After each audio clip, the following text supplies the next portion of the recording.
It's Anthony Meisner with Land Title. I wanted to bring you your update for the month of November in Boulder County, and we will dive right into this. So, there's some unique things happening this November. One being that the average sales price is up 25.5% from this time last year. What does that mean? Because the median is basically flat with last month.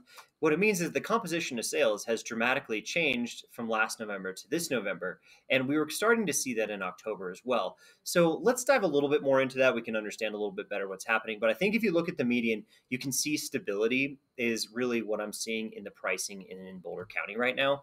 If you look at condo townhouse, same kind of thing, right? It's been bouncing around a little bit. It tends to do that, but it's real stable. We just kind of hit a cliff last year in the third quarter, and people sort of panicked. Everyone pulled back a little bit. So you saw prices drop pretty dramatically real fast. And I don't think you're seeing that so much this year, right? We kind of recovered some of this year. We've had a little bit of stuff bouncing around, but in all reality, year over year, the average sales price in the condo is up 1.5%. And it's actually down from last month. So, like I said, we kind of need to read into this a little bit better. Now, one of the slides I really like that kind of gives us a little bit more background information and maybe a second look at what's happening in the market is our average price per square foot. You can see that it's been pretty stable this year. We're up 8.6% from this time last year, but I wouldn't necessarily say that that means we've seen 8.6% appreciation, because what we did see is a bunch of depreciation, and then we had a really weird fourth quarter. And this year, it's been much more stable. So stability, right? I think that's the key word for what's happening here. We'll look at the condo townhouses, same thing, bounces around a little bit, but it's been very stable this year. We're still slightly below where maybe we were at the peak of everything last year. So we have seen a little bit of price depreciation in the marketplace. Now, what's really happening here is the supply of inventory, and that seller appetite has slipped quite a bit from last year. So active units of inventory are down to 838 total in all of Boulder County. Keep in mind, there's like 300,000 people that live in this county. So we're down 17% in active units from this time last year. We're also down 17% from this time last month, right? This is a large seasonal trend. People tend just not to list as much in the fourth quarter, especially November and December. And you saw it here in the new listing numbers, 266 new listings on the market, down 30% from last month. 33% from this time last year, but we're really in line with kind of what we saw a couple of years ago. So that being said, these are not bad numbers. They're just seasonal trends.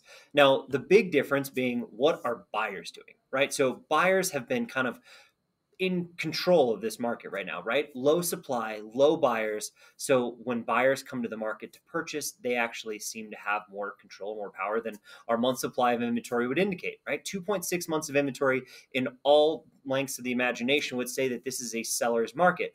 But the big problem is there's just not enough buyers out there. So it's falsely low, right? I mean, yes, there's not a lot of inventory, but there's also not a lot of buyers. And you saw we put 263 homes under contract last month, 11% drop from October, but that's a 12% increase from this time last year in last November. So that being said, I think it's a very positive number. I think it's great to see that buyers are still going out there and putting homes under contract. That's going to continue to eat away at that inventory level, though. So if I had a suggestion for buyers out there in the marketplace, I would say buy sooner than later, because these interest rates, as they start to trend down, are really going to light a fire under a lot of people to get back and get engaged in this market. Could next year be an okay market? Absolutely. It could be a little bit slower. It could still be a little bit challenging for at least that first quarter, but that doesn't mean that if you're not a buyer, you shouldn't get out there and start looking now. As a seller, the low inventory is going to be your saving grace if you're looking to sell a home anytime in the next 6 months, because the low inventory, when buyers come back, is going to create a lot of competition in this marketplace. Or if nothing else, as buyers stay stable and inventory stays low, this is a good situation for you to capitalize on things in springtime. Now you can see here, this is why I'm saying this, right? Because average days in MLS are slowing. They tend to slow every year, January into December into January. And in those 2 months will be the peak of the year. You can see that it's not unheard of to be at 60 days in MLS at the slowest part of the year. And then it speeds up dramatically, right? So we could be from 60 to 30 in a 6-month swing, right? So things go under contract relatively quickly in those spring and summer months, and then they tend to trickle off in the fall and they start to get bigger. And here we see a number like 47, which really is nothing to be scared of. It's really similar to where we were in 2019. The listed sale price is 97.6%. This is a much better representation of what's actually going on out there than what we saw a month ago.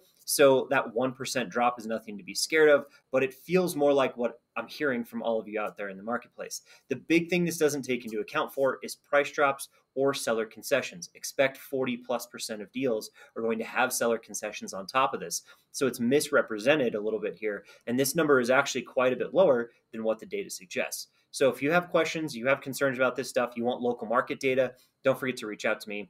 I'm Anthony at Land Title. I hope to catch you on the next video. See you next time.